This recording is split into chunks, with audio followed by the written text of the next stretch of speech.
Hello प्यारे बच्चों, एक बार फिर से स्वागत है आप सभी का एसपीसी बाल विद्या मंदिर के यूट्यूब चैनल पे। बच्चों, आज की इस वीडियो में हम पढ़ेंगे कक्षा 6 गणित का अभ्यास 3B। इसमें पहला क्वेश्चन है प्यारे बच्चों, निम्नांकित प्रश्नों 1 और 2 में केंद्रीय खाने, जो यहाँ पर प्यारे बच्चों केंद्र में खाने दिए हैं, ठीक है, इसकी बात हो रही है। केंद्रीय खानों की संख्या उसके चारों ओर के पटलों पर अंकित संख्याओं से, यानी इसके चारों ओर जो पटल पे अंकित संख्या, जैसे इसके ओर ये, इसकी ओर ये, इसको प्यारे बच्चों पटल बोलते हैं। ये और ये और ये और ये पटल हैं। अंकित संख्याओं से किसी प्रकार संबंधित है, यानी इससे इससे इससे इससे इससे ये किसी प्रकार संबंधित है। ऐसे इसमें भी इससे इससे इससे इससे किसी प्रकार से संबंधित है। तो कह रहा है प्रश्न चिन्ह वाली संख्या ज्ञात कीजिए। तो इन दोनों का सहारा लेकर इसमें हमको भरना है, यानी इन दोनों इस वाले में क्या संबंध है, इससे पहले समझ लेना, फिर इसको भरना है। चलिए चलते हैं और लगाते हैं। इसमें देखिए प्यारे बच्चों लिखा है 15 यहाँ है और 4 यहाँ है, तो 15 और 4 जोड़ लेंगे तो कितना हो जाएगा, 19 हो जाएगा। देखिए चलिए कॉपी में ले लेते हैं। 15 और 4 जोड़ने पर कितना आता है, 19 आता है, ठीक है। फिर 7 और 3, और 7 और 3 को जोड़ते हैं तो प्यारे बच्चे 10 आता है, लेकिन दोनों माइनस का है तो चिन्ह माइनस का लग जाएगा, ठीक है। तो माइनस का 10, तो 19 में से 10 जाएगा तो कितना बचेगा, 9 आएगा, यानी बीच में 9 भरा गया है। अच्छा अगला देख लेते हैं। 21 है प्लस का, और इसमें से 13 घट जाएगा, कितना बचेगा, 8 बचेगा। और यहाँ क्या है प्यारे बच्चों, 11, 11 में से 9 जाएगा, 2 बचेगा। तो 2 का प्लस का 2 यहाँ और प्लस का 8 यहाँ, ये दोनों जुड़ के कितना बन जाएगा, 8 2 10, तो यहाँ 10 भरा गया है, ठीक है। ऐसे ही ये दिया है 15 और 18, तो 15 और 18 प्यारे बच्चों होता है -33, और 17 और 14, तो 14 दूना 28 और 3 31, ठीक है। 31 प्लस का, तो यहाँ कितना बचा, 2 बचा। तो 2 किस ऑप्शन में है प्यारे बच्चों, यहाँ दिया है, यानी ये वाला ऑप्शन सही है, ठीक है। चलिए चलते हैं अपने दूसरे क्वेश्चन पे। दूसरा क्वेश्चन है प्यारे बच्चों, यहाँ है 15 और यहाँ है 11, तो 15 और 11 जोड़ लेंगे तो कितना हो जाएगा, 5 1 6 और 1 1 2, 26 हो जाएगा। ऐसे है ये 19 में से 3 चला जाएगा तो कितना बचेगा, 16 बचेगा। तो प्यारे बच्चों 26 में से 16 घटा देंगे तो यहाँ 10 आया। अब यहाँ पर अगर घटाने में आया है तो यहाँ भी घटाने में आया और यहाँ भी घटाने में आया, तो जान लो सही है। जैसे पिछले क्वेश्चन में जोड़ने पे आया था, ऐसे इसमें घटाने पे अगर आए तो जान लो सही है। ऐसे है प्यारे बच्चों 10 और 7 ये 17 हो गया, और 5 और 4 9 हो गया। तो 17 में से 9 जाएगा, कितना बचेगा, 8 बचेगा, तो 8 बीच में भरा गया है। ऐसे ही 12 और 6 कितना होता है प्यारे बच्चों, 18 होता है, और 8 5 13, तो 18 में से 13 चला जाएगा तो कितना बचेगा, 5 बचेगा। तो 5 यहाँ कहाँ है, यहाँ है, तो ये सही हो जाएगा। मैं आशा करता हूँ प्यारे बच्चों एकदम से समझ में आ गया होगा। अगर नहीं आया तो चलिए देख लीजिए, एक बार फिर से बता दे रहा हूँ।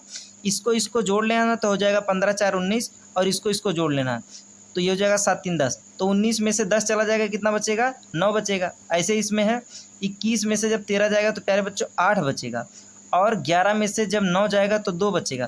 तो ये 8 बचा और ये 2 बचा, तो जो बच रहा है प्यारे बच्चों पहले वाले क्वेश्चन में जो बच रहा है उसी को जोड़ लिया जा रहा है या घटा लिया जा रहा है, उत्तर आ जा रहा है। जैसे इसमें घटाने पे आया था तो इसको घटा लिए, इसमें जोड़ने पे आया था इसमें जोड़ लिए, और इसमें भी घटाने पे आया था तो घटा लिए, ठीक है ना। तो मैं आशा करता हूँ कि आप लोग ये क्वेश्चन समझ गए होंगे, ठीक है। चलिए चलते हैं अपने दूसरे क्वेश्चन पे। दूसरा क्या, तीसरा क्वेश्चन। तीसरा क्वेश्चन है प्यारे बच्चों, अपनी अभ्यास पुस्तिका में खाली जगह भरिए, ठीक है। खाली जगह पे हमको भरना। चलिए कॉपी पे चलते हैं। प्यारे बच्चों तीसरा क्वेश्चन है रिक्त स्थानों को भरिए, ठीक है। तो इसमें पहला क्वेश्चन है 2 पूर्णांकों का योगफल सदैव होता है, यानी 2 पूर्णांक जोड़ लें तो उनका योगफल हमेशा क्या होगा। तो प्यारे बच्चों मैं पहले ही बता दिया हूँ, कई बार बताया हूँ कि पूर्णांक किसे कहते हैं। सभी धनात्मक संख्याएं, यानी 1 से लेकर अनंत तक की सभी संख्याएं, और सभी ऋणात्मक संख्या, यानी -1 से लेकर अनंत तक की सभी संख्याएं, ठीक है। और 0 ये मिलकर क्या बनाती हैं, पूर्णांक बनाती हैं। तो कह रहा है कि अगर 2 पूर्णांकों को जोड़ लें तो उनका योगफल क्या होगा, तो उनका योगफल भी पूर्णांक ही निकलेगा। सदैव क्या होगा, पूर्णांक ही होगा। 2 पूर्णांकों का योगफल सदैव पूर्णांक होता है, ठीक है। इसको मैं समझा भी दे रहा हूँ। देखिए एक पूर्णांक में मान लिया प्यारे बच्चों 5 है, और एक पूर्णांक मान लिया प्यारे बच्चों 7 है, तो इसको जोड़ दिए तो 12 आया, तो 12 भी तो एक पूर्णांक है। या इसको घटाने में भी देख लें कि एक पूर्णांक है प्यारे बच्चों 7 और एक है -5। तो इसको जब जोड़ लिए, जोड़ने का मतलब यहाँ इसे प्लस लगाएंगे तो प्लस माइनस का बाद में माइनस ही होगा, तो आएगा 2। तो दो पूर्णांकों का योगफल हमेशा पूर्णांक ही रहता है, 2 भी एक पूर्णांक और 12 भी एक पूर्णांक है। अच्छा, दूसरा क्वेश्चन है, दो धन पूर्णांकों का योगफल होता है, धन पूर्णांक होता है, क्या होता है? धन पूर्णांक।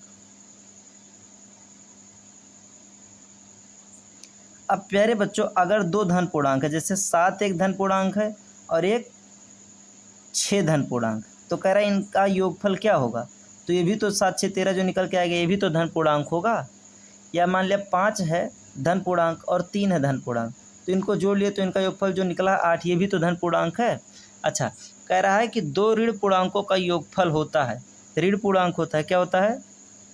ऋण पूर्णांक होता है।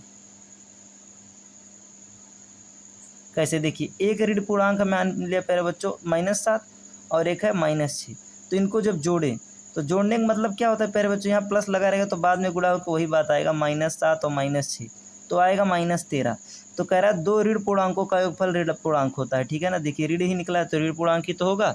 मैं आशा करता हूँ कि ये क्वेश्चन आप लोग समझ गए होंगे। चलिए चलते हैं चौथे क्वेश्चन पे, जो कि है सत्य असत्य। सत्य असत्य बताना है प्यारे बच्चों। इसमें पहला क्वेश्चन है, किसी पूर्णांक तथा इसके योगात्मक प्रतिलोम का योगफल शून्य होता है।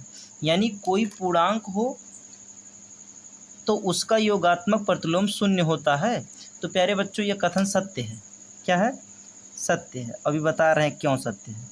पहली बात कहा है कि कोई पूर्णांक, तो चलिए एक पूर्णांक ले लेते हैं, मान लिया 7 ले लिए, ठीक है।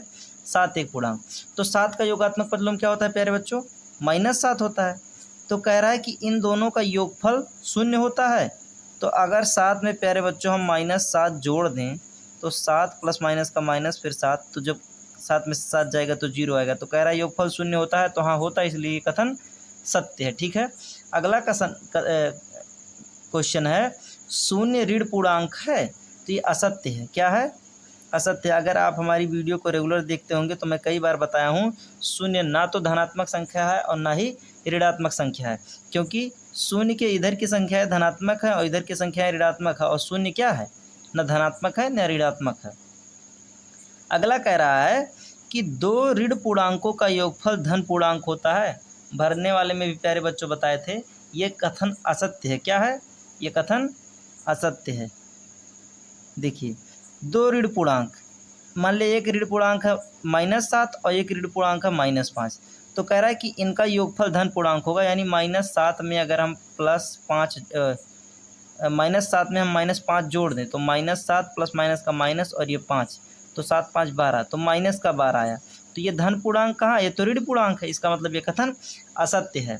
अच्छा प्यारे बच्चों, चौथा क्वेश्चन दिया है, किसी पूर्णांक और शून्य का योगफल उस पूर्णांक के बराबर होता है। ये कथन सत्य है। क्या है? सत्य है। क्यों सत्य है समझिए। कोई पूर्णांक, मान लिया प्यारे बच्चों एक पूर्णांक है 6, तो कह रहा है कि उसमें अगर हम शून्य जोड़ दें तो उसका योगफल वही निकलेगा जो संख्या लिए थे। तो प्यारे बच्चों कोई भी संख्या लें, अगर उसमें शून्य जोड़ेंगे तो वही ही संख्या निकलेगी, उसके अलावा कुछ निकलेगा नहीं, तो ये कथन सत्य नहीं है। अच्छा, चा वाला है, एक ऋण पूर्णांक और एक धन पूर्णांक का योगफल सदैव धन पूर्णांक होता है। प्यारे बच्चों ये क्वेश्चन असत्य है। क्या है? ये कथन क्या है? असत्य है। क्यों असत्य है? अभी देखिए मैं बता रहा हूँ आपको, इसको समझने की कोशिश करिए। एक ऋण पूर्णांक मान लिया -6 मान लिए, और एक धन पूर्णांक मान लिया 4 मान ली, तो कह रहा है कि इसका योगफल यानी -6 में अगर हम 4 जोड़ दें तो कह रहा है कि हमेशा धन आएगा। तो 6 में 4 जोड़ेंगे तो -2 आएगा, क्योंकि ये बड़ा है तो -2 आया। तो हमेशा तो धन नहीं आता है, ऋण भी आता है। ऐसा नहीं है कि धन नहीं आएगा, धन भी आएगा, लेकिन ज़्यादा मतलब ऋण भी आता है। तो कह रहा है कि सदैव धन पूर्णांक होगा, तो असत्य नहीं है। अच्छा, कह रहा है संख्या रेखा पर -18 और 18 शून्य से समान दूरी पे हैं। प्यारे बच्चों संख्या रेखा मैं आप लोग को बताया हूँ ऐसे होता है, अगर यहाँ शून्य है तो इधर 1 2 3 4 5 6 7 8 9 ऐसे करके यहाँ तक 18 तक आया, तो इधर -1 -2 -3 करके यहाँ -18 तक आया। तो कह रहा है कि शून्य से ये और ये समान दूरी पे है, तो बिल्कुल समान दूरी पे है, तो ये कथन क्या है? सत्य है। ठीक है। अच्छा, अगला क्वेश्चन है, कह रहा है दो धन पूर्णांकों का योगफल सदैव धन होता है, तो सत्य है। क्यों सत्य है? कि एक धन पूर्णांक मान लिया प्यारे बच्चों 7 है और दूसरा धन पूर्णांक मान लिया प्यारे बच्चों 5 है। तो कह रहा है इनका योगफल सदैव धन पूर्णांक होता है, तो इनको जोड़ लेंगे तो जो 12 आया तो ये धन ही तो है, तो सदैव ही धन आएगा। जब धन में धन जोड़ा जाता है तो धन ही आता है। ठीक है, मैं आशा करता हूँ प्यारे बच्चों ये एक्सरसाइज भी आप बहुत अच्छे से समझे होंगे। बस मेहनत करते रहिए। आपको आपका मैथ अगर कमज़ोर है तो तेज ज़रूर होगा। बाकी अगर आपको वीडियो पसंद आता है तो ज़रूर लाइक करें, कमेंट भी कर सकते हैं, मैं आप लोग का कमेंट पढ़ता हूं। और अगर वीडियो हेल्पफुल लगे तो अपने दोस्तों के साथ ज़रूर शेयर करें। Thank you.